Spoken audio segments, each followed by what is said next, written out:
The devil is out to get you and trip you up any way he can. Hello, I'm Clarence. I'm the preacher. The desire of every Christian is to defeat the devil, and we're going to talk a little bit about how to defeat the devil starting right now. The first thing you got to keep in mind is the devil likes to work from behind the curtain. He likes to hide behind the scenes. In Matthew 16:23, Christ said to Peter, "Get thee behind me, Satan." Now, Christ was looking at Peter, but Christ realized that working through Peter was the desires of the devil. Now, Peter certainly meant well. He thought he had good intentions when he spoke to the Lord in that particular case, but Christ understood that Peter's ideas were contrary to the mission Jesus came to accomplish.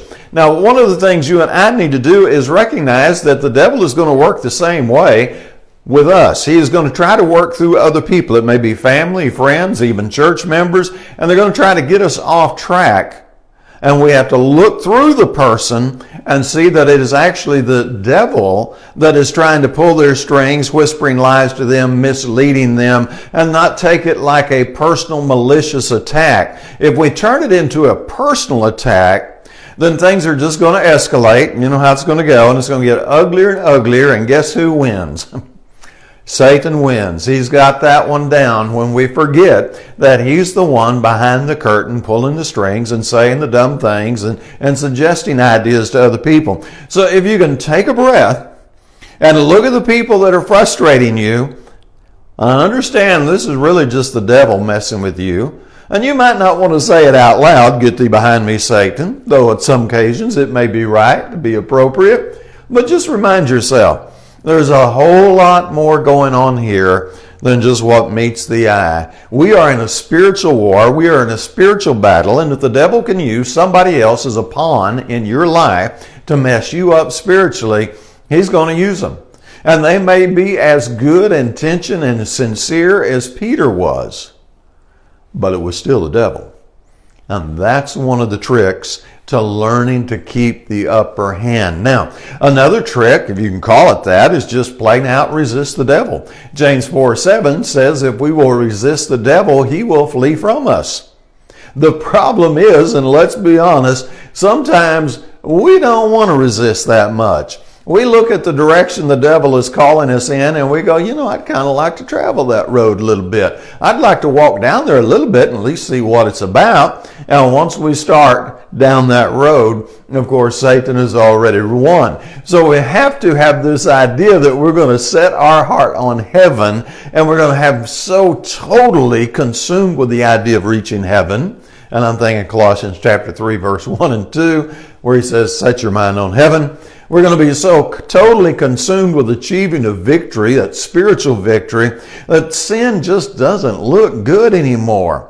And maybe a little surface veneer, you go, but you see right through it and you see that it's going to lead to eternal ruin. Now, I want you to keep a dual focus if you can. Absolutely. Think about heaven and the bliss of heaven, the joys, the wonder, all those things that are really kind of hard to put into your mind. And then also balance that out a little bit with the flip side. What if you don't get to heaven? Where are you going to go? Yeah, eternal ruin. And what are you going to do in eternal ruin?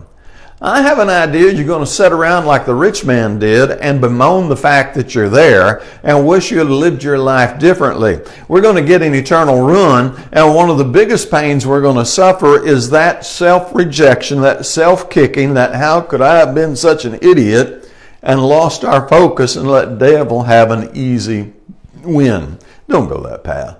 So look at the blessings on one side and look at the pain on the other side and let the blessings and the joy of heaven draw you in further. Now, one more thing, and we'll close this little video. In 2 Corinthians 10:5, Paul writes that we bring every thought into captivity to the obedience of Christ. So while it is certainly clear that Satan will use other people as a pawn to mess you up, he'll also use your own thoughts if you'll let him. And the thoughts I have in mind right now are things like, well, I'm not good enough. Satan loves it when you think that. Well, God couldn't really love me. Man, Satan's down on the floor rolling in laughter at that one because he knows if you can't believe that God can't love you, Without faith, it's impossible to please God. Hebrews 11:6. Satan knows he's got you. He's got you all wrapped up. All he's got to do is deliver you to run now. And he hasn't. So those kind of self-defeating thoughts, when you catch yourself having those thoughts, just go, look, get behind me, Satan. I'm not playing that game. You take those thoughts somewhere else. But as for me and my house, we're going to serve the Lord. I'm going to set my mind on heaven. And though I am not worthy of heaven, God loved me. For God so loved the world that he gave his only begotten Son. God loved me, sent his Son to save me. And I'm going to grab a hold of that salvation. And I'm going to follow the footsteps of Jesus all the way into heaven. Now, when you have that attitude, the devil can't win.